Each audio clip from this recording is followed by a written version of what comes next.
Olá pessoal, essa aula de hoje tem um caráter bastante especial. Nós vamos hoje fazer uma analogia, ou seja, uma comparação entre um circuito elétrico e um circuito hidráulico. Essa aula serve para você entender de forma fundamental como funciona um circuito elétrico, ou seja, você entender as bases de um circuito elétrico, o que é tensão ou diferença de potencial, o que é corrente elétrica, porque esses conceitos são geralmente confundidos entre os estudantes, tá? Até o pessoal que é um pouco mais veterano também ainda costuma confundir um pouco esses conceitos. Então, se você quiser aprender, se você quiser ficar ligado, se você quiser ficar fera, pegue um papelzinho, comece a anotar aqui esses conceitos que são de fundamental valor para a gente entender a eletrodinâmica, tudo bem? Vamos lá. Então é o seguinte, ó. Vou fazer aqui uma analogia, tá? Entre um circuito hidráulico e um circuito elétrico. Preste bastante atenção aqui. Bom, aqui a gente tem um circuitozinho, pessoal, que é um circuito hidráulico. Tem uma bomba, tá? Aqui é uma válvula que permite a água passar por esses canos aqui. Isso aqui é uma turbina, tá? Que ela vai ser acionada quando a água passar por aqui. Analogamente, eu tenho aqui uma bateria. Aqui uma chave liga-desliga ou simplesmente um interruptor. E aqui eu tenho um ventilador que vai funcionar quando eu fechar essa chave. Bom, então vamos começar a comparação. Aqui, pessoal, há uma diferença de pressão entre os dois lados da válvula, tá? Sendo a água impedida de passar. Veja, ela está querendo sair aqui, só que essa válvula está aberta e não permite a passagem de água. Mas aqui eu tenho uma região de alta pressão e aqui eu tenho uma região de baixa pressão. Analogamente, aqui é a mesma coisa, ó. Aqui eu tenho, pessoal, uma diferença de nível elétrico. Pessoal, nível elétrico também é chamado de potencial elétrico. Aqui eu tenho um alto nível elétrico. Aqui eu tenho um nível elétrico um pouco mais baixo. Portanto, aqui, galera, eu tenho uma diferença de potencial elétrico. Eu tenho uma diferença de níveis elétricos. Como a chave está aberta, não há passagem, portanto, de corrente elétrica. Tudo bem? Vamos prosseguir.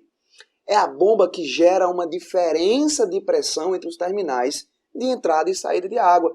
Ou seja, aqui é uma região de alta pressão, aqui ó, uma região de baixa pressão. Analogamente, é a bateria que gera uma diferença de nível elétrico, como eu já tinha falado, entre os terminais positivo e negativo. Isso é chamado, pessoal, de tensão elétrica, ou diferença de potencial elétrico, ou simplesmente tensão elétrica, tá? É a DDP, na verdade eu repeti aqui tensão elétrica, né? Mas finge que você não percebeu isso.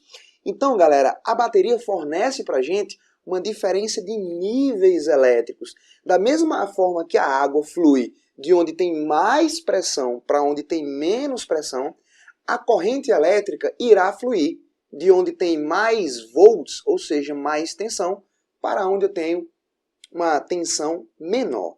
Tudo bem? Então vamos lá, olha só, continuando aqui a nossa analogia. A água ainda não circula, mas está presente nos tubos. Tá? Veja que a válvula está aberta, que ainda não tem movimentação de água, mas a água ainda está presente nos tubos. Da mesma forma, a corrente elétrica ainda não circula, mas os portadores de cargas elétricas, que no nosso caso aqui de um fio metálico são os elétrons livres, estão presentes nos condutores, tá? Nos fios do circuito. Pessoal, é muito importante você entender isso. Apesar de nesse circuito elétrico ainda não haver corrente, eu tenho sim elétrons, que são os portadores de cargas, em todos os pontos do fio. Muitas pessoas pensam que quando essa chave aqui for fechada, essa bateria irá fornecer uma corrente elétrica. Tipo, elétrons irão sair aqui do polo positivo, passar por todo o fio, passar pelo ventilador e voltar para o polo negativo. Pessoal, essa ideia está equivocada. Eu já tenho elétrons livres em todos os pontos do fio. Tudo bem? Então não imagine que a corrente elétrica irá sair do positivo e ir para o negativo. Eu já tenho elétrons livres aqui em todos os pontos do fio. Só que esses elétrons livres ainda não têm um movimento ordenado. Eles ainda não estão formando um fluxo de elétrons. Segura aí que já vou fechar essa chave aqui para você ver como funciona. Olha aí, ó. Cara, que maravilha, hein? A água flui, pessoal, do terminal de maior pressão para o terminal de menor pressão. Você viu aqui, ó, a água saiu de onde tem mais pressão para onde tem menos pressão. Analogamente, A corrente flui, pessoal, do maior potencial para o menor potencial, tá? Mais uma vez, essa corrente elétrica não saiu do polo positivo, ela apenas se estabeleceu quase que instantaneamente em todos os pontos do fio, tá? Mas no sentido do positivo para o negativo, como você consegue ver essa setinha aqui. Tudo bem? O que foi que fez, professor, então, esses elétrons livres se movimentar ao longo do fio? Pessoal, palavrinha-chave para você entender isso.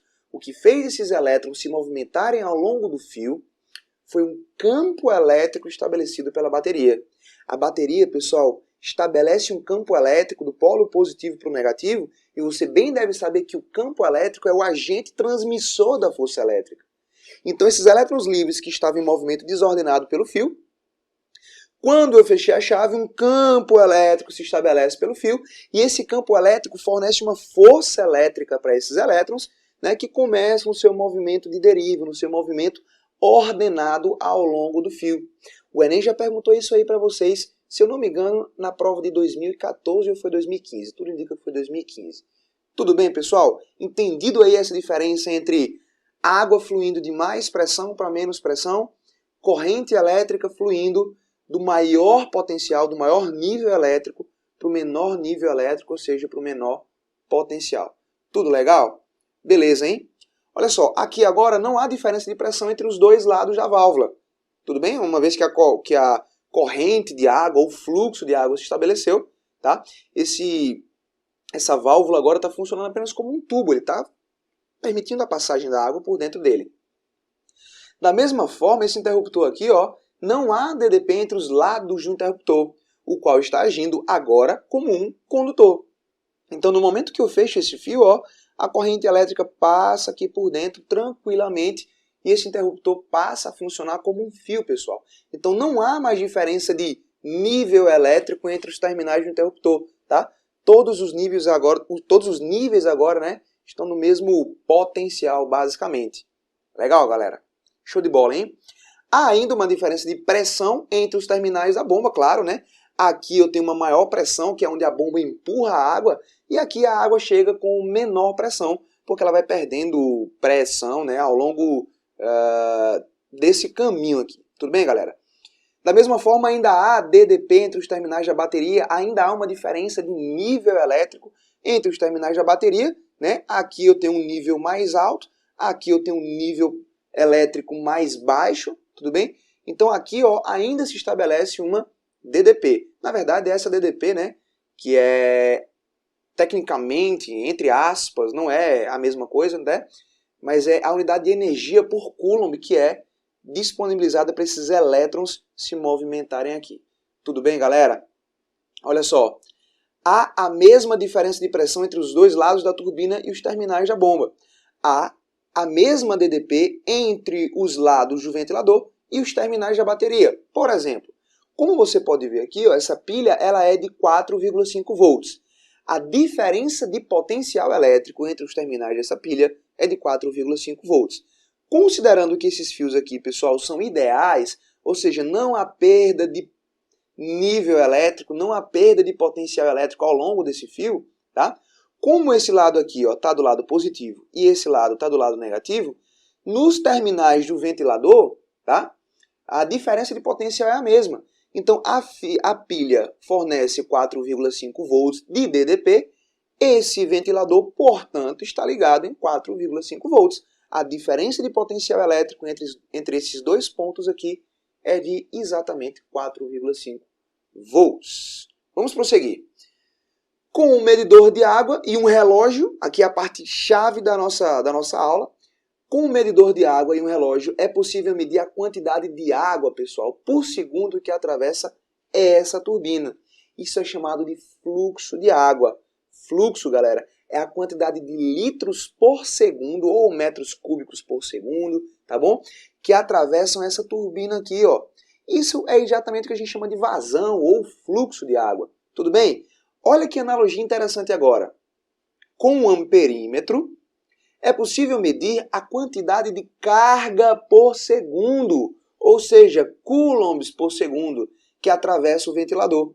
Isso é chamado de intensidade de corrente elétrica.